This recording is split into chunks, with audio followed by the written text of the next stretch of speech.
Hola de nuevo. Venga, vamos con el miedo. Es una emoción generada por la previsión de un peligro presente e inminente. Es decir, se hace patente una amenaza real. El miedo está muy ligado al estímulo que lo genera. Requiere cierto grado de condicionamiento. ¿Vale? En la ansiedad tú sientes una inquietud y es por la situación general, no asociado a un estímulo en concreto. En el caso del miedo sí, por eso se requiere cierto grado de condicionamiento, quiere decir que ese estímulo ha ido repetidamente seguido de una experiencia negativa, ¿no? La ansiedad emerge tras anticipar un posible peligro, menos claramente identificable que en el caso del miedo. ¿Vale? Aquí vamos a ver desencadenantes del miedo, procesamiento, funciones, afrontamiento y consecuencias. ¿Vale? Aquí procesamiento cognitivo no se trata porque apenas... sí. Procesamiento, sí. ¿Me lo he saltado? No lo he dicho. Desencadenantes, procesamiento, funciones, afrontamiento y consecuencias. Sí. Que no es tan...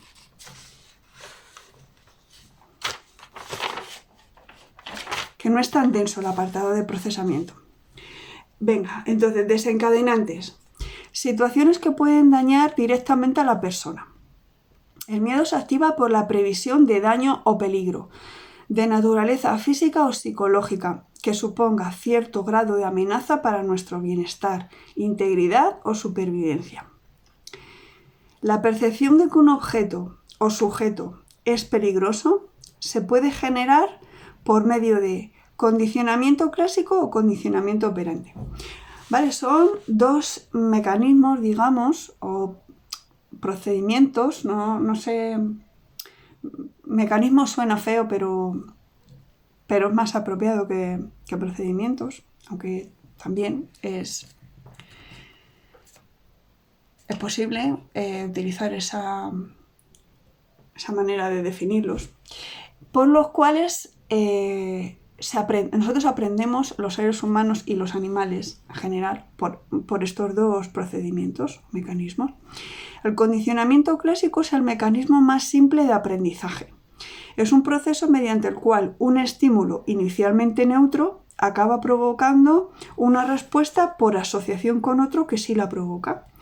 El trabajo inicial en condicionamiento clásico es el estudio de Pavlov con perros y por eso se le llama también condicionamiento clásico o pavloviano. ¿Vale? Consiste básicamente en asociar un estímulo inicialmente neutro con otro que de manera natural provoca una respuesta. Por ejemplo, los perros, en cuanto les pones un platito de comida después de que el animal ha pasado hambre, pues empiezan a salivar. Es una respuesta natural.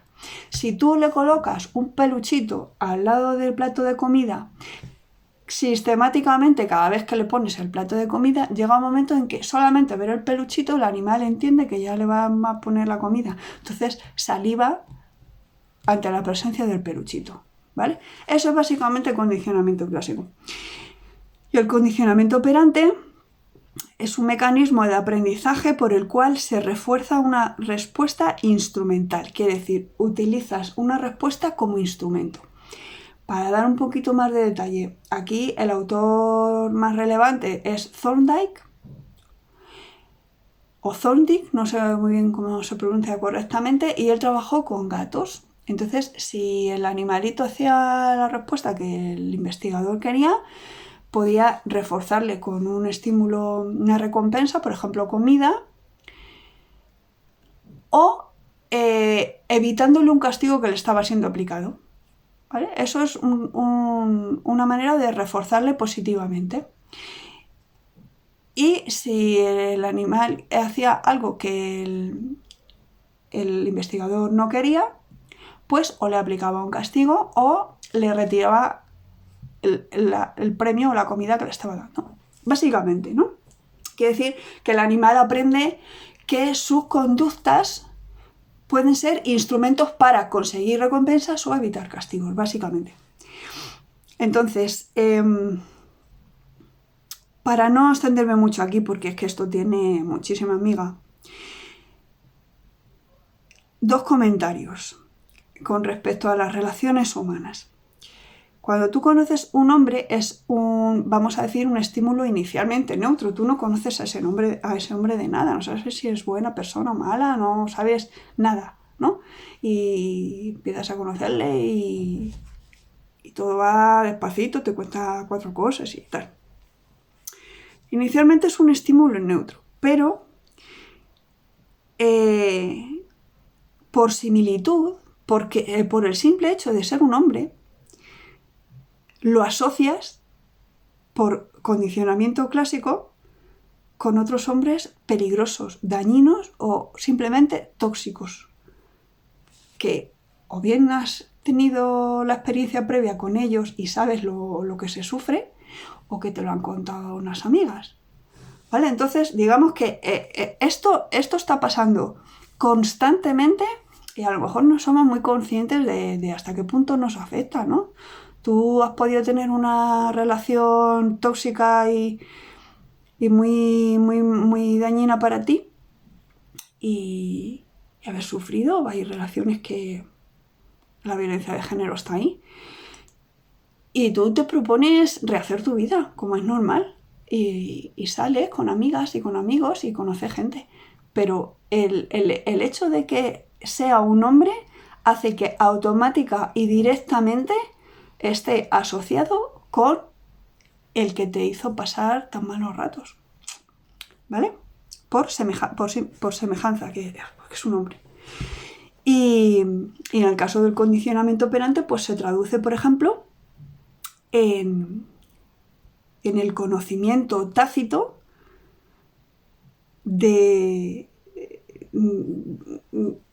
bien extraído por experiencia previa, porque te lo han contado tus amigas, de las consecuencias que tiene contrariar o desobedecer un hombre, ¿no? Siempre o casi siempre conlleva un castigo, ¿no? En nuestra sociedad y en la mayoría de las sociedades del planeta es lo que pasa. Entonces aprendes a manejarte con esto, ¿no? Es lo que hay, como solemos decir, ¿no? No les gusta que se les contraríen y que se les desobedezca, entonces simplemente la sonrisa que te dedicaba, el día que le digas lo que piensas, a lo mejor desaparece, simplemente porque has tenido el arrojo de decirle tu propia opinión. Pues como no coincide con la suya y es a lo que están acostumbrados desde hace miles de años, la sonrisita que te dedicaba se acabó. Básicamente esto, ¿no? También puede haber casos aplicables a mujeres, claro que sí, hay excepciones, pero pongo estos ejemplos para que se entienda bien y además es que la historia sí lo confirma, desde hace milenios es lo que pasa. Hay una dominación masculina, un sistema patriarcal. Entonces, situaciones o estímulos que producen miedo activan un sistema de conducta aversiva que posibilita evitar o escapar de la situación. Este mecanismo es filogenéticamente muy antiguo, quiere decir que se activa rápida y automáticamente. Respuestas de evitación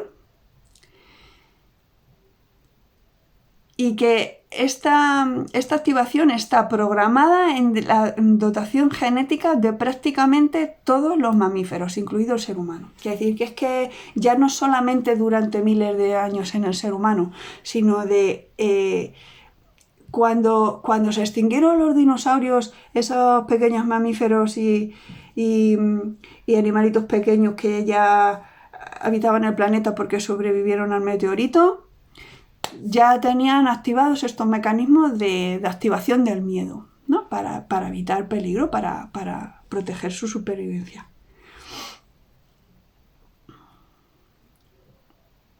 Va en los genes ya, la respuesta. Esta es un mecanismo filogenético, eso quiere decir filogenéticamente muy antiguo. Quiere decir que es que lleva millones de años ahí este sistema. Cualquier estímulo puede inducir miedo y parece una cosa una afirmación así sencillita, pero tiene mucha tela. Cualquier estímulo puede inducir miedo. El ser humano está genéticamente predispuesto a condicionar fácilmente estímulos y situaciones que generalmente implican peligro para la supervivencia. Estos miedos son más frecuentes durante la infancia y menos en personas adultas. Digamos que vas manejando esa ansiedad, ¿no? Que te puede generar un pensamiento de ¿y si el agua que bebo lleva algún tóxico o lo que sea? Pues cuando eres pequeño, pues esa ansiedad a lo mejor te abruma, te secuestra y te estás a lo mejor un día entero que has bebido lo justito, pero ya vas creciendo y vas aprendiendo a dominar ese tipo de pensamientos, ¿no?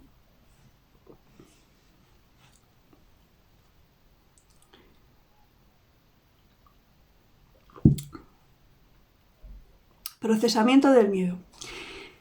El procesamiento cognitivo se inicia ante desencadenantes que suceden con mucha rapidez y se presentan de forma abrupta e inesperada. La persona considera que tiene baja capacidad de control y de predicción futura de la situación. Valora el evento como muy desagradable para el propio bienestar. La situación es disonante y contraria a sus planes, actividades y metas. ¿Vale? Quiere decir que es que no quiere eso para nada. El suceso plantea un elevado grado de urgencia para afrontarlo, movilizando gran variedad de conductas enfocadas al propio suceso y a las consecuencias del mismo. Quiere decir que se convierte en una prioridad evitar ese estímulo, dejar de verlo o lo que sea. El resultado del procesamiento es el programa emocional del miedo o lo que se llama también respuesta condicionada del miedo. Está muy ligada al estímulo que lo provoca. Funciones. Hay un autor que se llama Lewis, en 1993 indicó que esta emoción aparece hacia el 6º mes de vida o incluso más tarde y que los bebés comienzan a expresarlo alrededor de los 7 u 8 meses. Pues querrá decir que a lo mejor habrá visto el investigador a algún bebé que con 6 meses expresaba una ansiedad tan exacerbada que era fácilmente identificable como miedo, pero a lo mejor quiere decir que se encontró un bebé de 6 meses de entre 200 que estudió. La mayoría, a partir de los 7º o 8º mes, se puede decir que expresan miedo porque la ansiedad la expresan de otra manera, ¿no? Más o menos digo yo que habrá sido así. Moviliza respuestas que permitan evitar el estímulo. Nos aleja, está hablando de las funciones. Moviliza respuestas que permitan evitar el estímulo. Claro, pues un bebé de 7 o 8 meses, si se le ha condicionado para que cada vez que aparezca un peluchito se bloquee del miedo y tal, pues él no puede hacer otra cosa que llorar, ¿no? Pero es lo único que puede hacer pues, para que alguien venga y le quite el muñequito de al lado de su cunita, ¿no? Algo así. Es que, claro, la investigación con bebés también muy complicada. Pero bueno, se estaban buscando las funciones de esta emoción. Nos aleja de peligros, nos avisa del riesgo vital, facilita respuestas de escape, reacciones rápidas relacionadas con la supervivencia. También promueve vínculos sociales, auxiliando a otros en su vida y colaborando en la defensa colectiva. Esto es muy interesante, por ejemplo, cuando ha habido conflictos sociales entre distintas poblaciones o grupos humanos o facciones políticas, ¿no? Guerras. Promueve los vínculos sociales, eso, pues en el sentido de que todos tenemos miedo del mismo bando, entonces formamos un bando propio nosotros para defendernos de esos que nos dan miedo. Estos miedos sociales provienen de un sistema de dominancia-sumisión y tienen una muy determinada función social adaptativa, que es establecer jerarquías de dominancia. Bueno, esto lo dice así tal cual el libro y así lo recojo yo en el mapa, pero quizá sería más adecuado llamarlas jerarquías de dominación.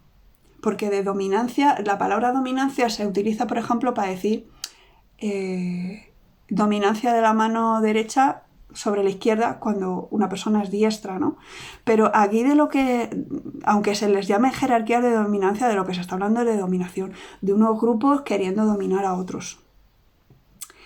Y esto, pues ha ido perpetuando en la especie humana durante generaciones y generaciones, hasta el punto de que, por ejemplo, en el caso de los hombres, que ya expliqué en un vídeo introductorio sobre el cerebro masculino, que para ellos la jerarquía es muy importante, pues se va trasladando de padres a hijos.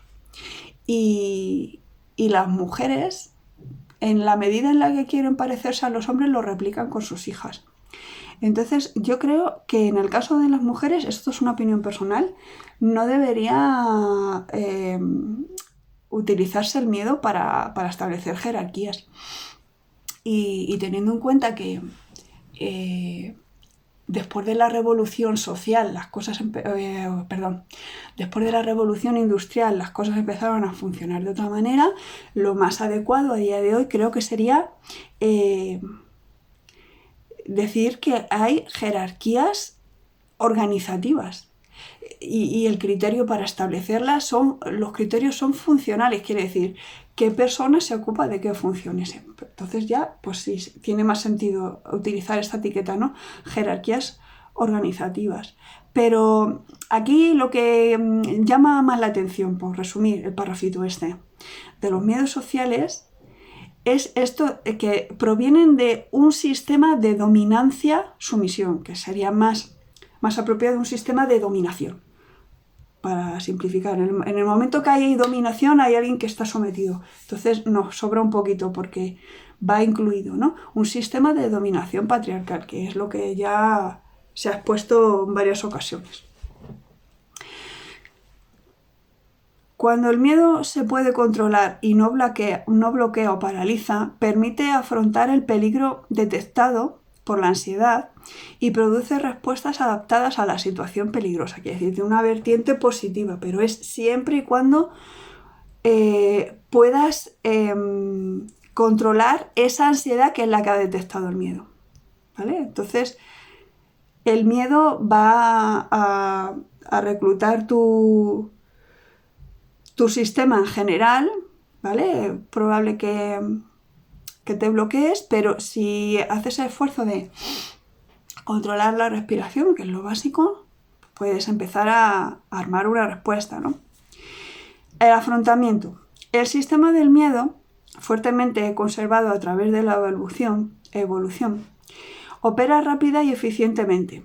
Una vez detectado el peligro y elicitado las respuestas automáticas, se requiere redireccionar los recursos atencionales y abordar de forma flexible los repertorios de respuestas hacia el estímulo dañino. Quiere decir, tienes que pararte y pensar un poquito básicamente lo que quiere decir. ¿Para qué? Para redireccionar. Porque si te dejas que toda tu atención quede bloqueada por ese estímulo dañino o que tú lo asocias fuertemente con el miedo, es que te paralizas. Por eso se pone el énfasis en la palabra o en la etiqueta redireccionar recursos atencionales. Y abordar de forma flexible, quiere decir que casi al milímetro tienes que organizar una respuesta adecuada a ese peligro que tú percibes como una amenaza. Las estrategias defensivas de los humanos son compartidas por especies muy distantes. Según un autor que se llama Marcas, imagino que será el apellido, Marcas con K, en 1987 habría 4 estrategias defensivas principales. La primera es la huida o la retirada, que es básicamente una respuesta de protección, ¿no? Lo primero, ¿no? Cuando tú, por lo que sea, ¿no? Tú vuelves a casa y ves que te está siguiendo un extraño, no te pones a a pensar de qué manera le vas a noquear, ¿no? Lo primero es que sales corriendo, pero tú no sabes si ese hombre lleva armas de algún tipo o lo que sea, o que te pueda poner un pañuelo con alguna sustancia, te la pone aquí y nada más respirarla te desmayas, ¿no? Entonces, la huida o la retirada es la estrategia defensiva más básica, que consiste básicamente en correr.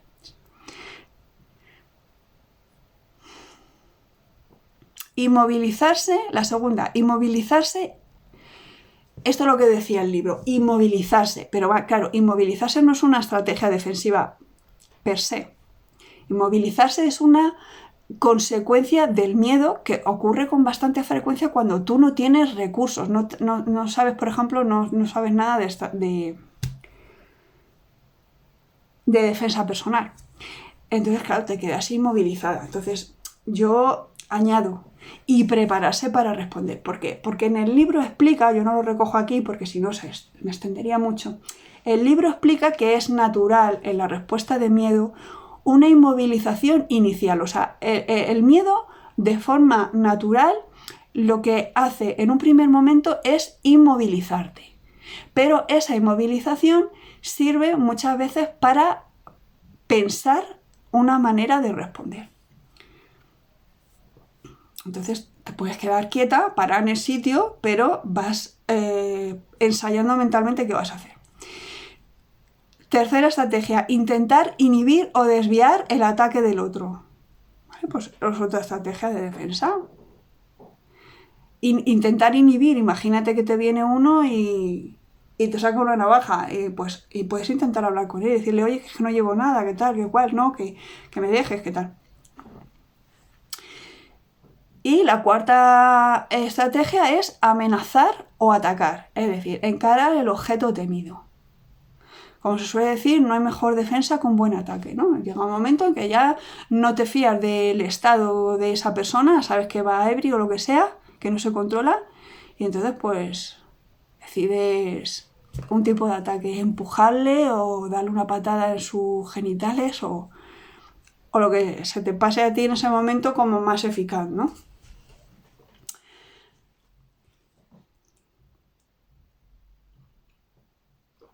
Consecuencias del miedo. En su vertiente adaptativa, facilita el aprendizaje de nuevas respuestas que apartan a la persona del peligro. Quiere decir, de manera natural, imaginaos, por ejemplo, unos mamíferos pequeñitos de la época esta de después del meteorito, unas ardillitas pequeñitas, lo que hubiera por allí en aquel momento.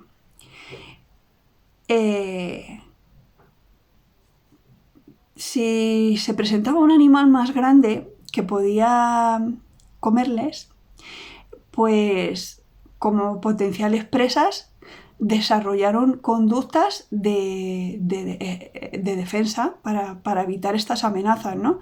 Entonces es una vertiente adaptativa del miedo, facilita el aprendizaje de nuevas respuestas, ¿vale? Para protegerse del peligro. Y en los procedimientos de reforzamiento negativo es la reacción emocional más relevante, quiere decir. Cuando tú estás enseñando a un animal, imagínate que quieres adiestrar un perro y le estás sacudiendo con por ejemplo, una revista enrollada, a los perros no les hace daño, pero el ruido les molesta mucho. Se utiliza para adiestrarles, ¿no? Para ellos, que tú les sacudas el culo con esa revista enrollada es un refuerzo negativo. Tienden a evitarlo.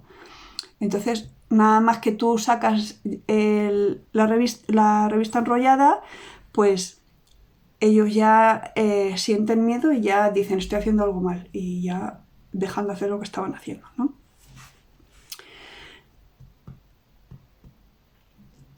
Si la reacción de miedo es excesiva, la eficacia del procedimiento disminuye y al sobrepasar un nivel óptimo de activación se produce bloqueo emocional y entorpecimiento de la acción.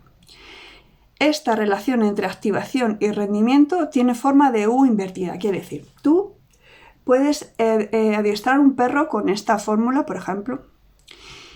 Y tú tienes que saber que el rendimiento de esa relación entre activación y rendimiento tiene forma de U invertida. Quiere decir, tú vas aumentando la activación fisiológica del perro, quiere decir, cuanto peor lo hace, más le castigas, más fuerte le das con esa revista enrollada.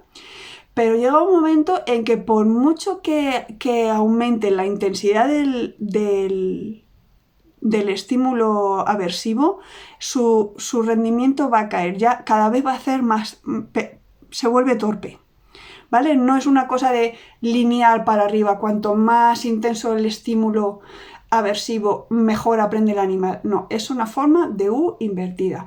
Tiene efecto positivo a cierto nivel de activación. Luego, si sigues activando la intensidad, si sigues aumentando la intensidad del estímulo aversivo, lo único que vas a conseguir es que el animal se vuelva torpe en esas conductas que estás intentando enseñarle. El miedo origina numerosos trastornos. Se mencionan aquí, por ejemplo, trastornos de ansiedad, y se incluye la ansiedad patológica, de la que ya he hablado, la ansiedad depresión, en la que se combinan los dos trastornos, ataques de pánico, fobias, trastornos obsesivo-compulsivos, quiere decir que te obsesionas con hacer las cosas con cierta rutina, de cierta manera, tal. Y el trastorno de estrés postraumático, ¿vale? Que es cuando tú has vivido una experiencia que ha puesto en peligro tu vida, ¿no? Por ejemplo, una sumisión química, un accidente de tráfico, una violación, todas esas experiencias que ponen en peligro tu supervivencia te pueden generar con mucha probabilidad un trastorno de estrés postraumático. Pues está en un año que te cuesta mucho quitarte de la conciencia esa experiencia. Entonces ahora voy a explicar un poquito el ataque de pánico y las fobias. El ataque de pánico se manifiesta como un miedo intenso acompañado de una muy elevada actividad fisiológica, quiere decir, sudas mucho, el latido cardíaco se dispara, la respiración se vuelve entrecortada, no respiras con normalidad, no llega oxígeno a las células. Se cierra el estómago a lo mejor, bueno, puede pasar de todo. Sentimientos altamente catastrofistas, quiere decir, sientes que va a pasar algo muy grave que no tiene fácil arreglo o incluso no tiene solución. Y pérdida total de autocontrol, quiere decir, la persona se descontrola completamente.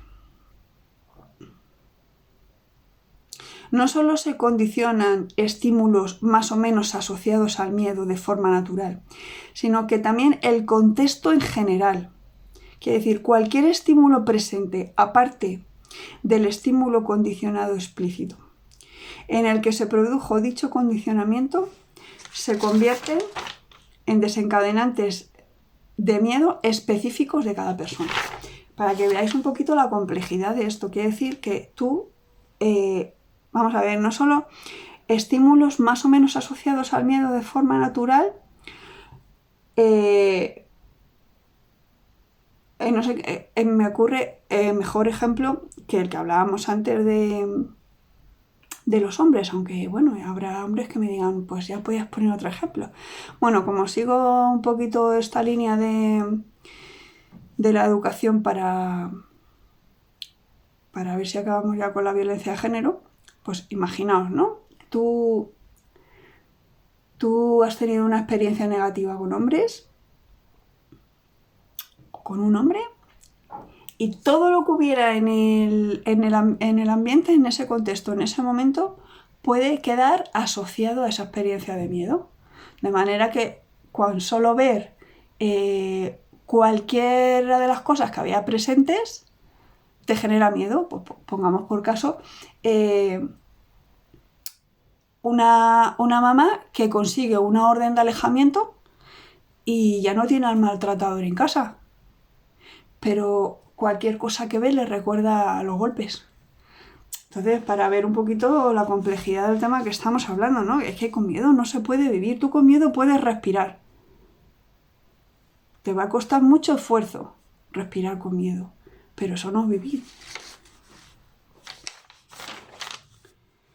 Vale, y las fobias se adquieren de esta forma, como se ha descrito, y también mediante el aprendizaje de evitación, quiere decir, capacidad de prevenir el estímulo dañino o la estimulación aversiva modificando su conducta. Quiere decir, puedes aprender a evitar el estímulo.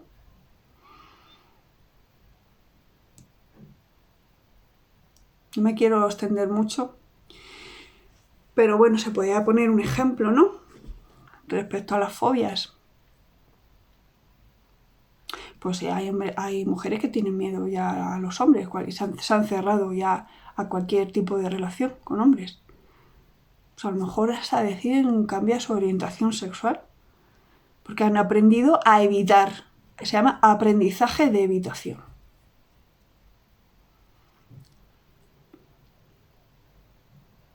Que no los quieren ni ver, vamos. Características de las fobias. Es un miedo desproporcionado respecto al carácter amenazante de la situación, ¿vale? Quiere decir, a lo mejor tú estás luego en una situación normal, digamos, en un restaurante tomando algo con tu amiga y el hecho de que haya un hombre solo en la mesa de al lado te pone de los nervios, te genera una fobia. A lo mejor son una pareja de gays y no tanto, pero hay un hombre solo que se permite mirarte de cierta manera con cierta frecuencia y se te despierta un miedo. Es un miedo desproporcionado porque tú en ese momento no estás recibiendo ninguna amenaza directa, pero has desarrollado una fobia. Tendencia a evitar la situación temida. Otra característica. Falta de explicación lógica del fenómeno. Quiere decir, no que no haya una explicación lógica, sino que no se encuentra. Tú no la encuentras, no te has parado a analizar qué es lo que pasa en tu cabeza. Pero eso no quiere decir que no la haya. Otra característica, sobrepasa el posible control voluntario. Quiere decir, por más que lo intentas, esa emoción te desborda, te secuestra, te saca de tus casillas, como solemos decir, ¿no? Y la última característica, producen cierto grado de malestar o sufrimiento. Quiere decir, la persona que tiene una fobia pues ya está condicionada. En el momento que esté presente ese estímulo, su bienestar se esfuma, desaparece. ¿Vale? Bueno, espero que os haya quedado claro la diferencia entre ansiedad y miedo, la relación que hay entre ellas. Y ahora voy a pasar en un vídeo a continuación a hablar de la ansiedad y el estrés. Hasta ahora.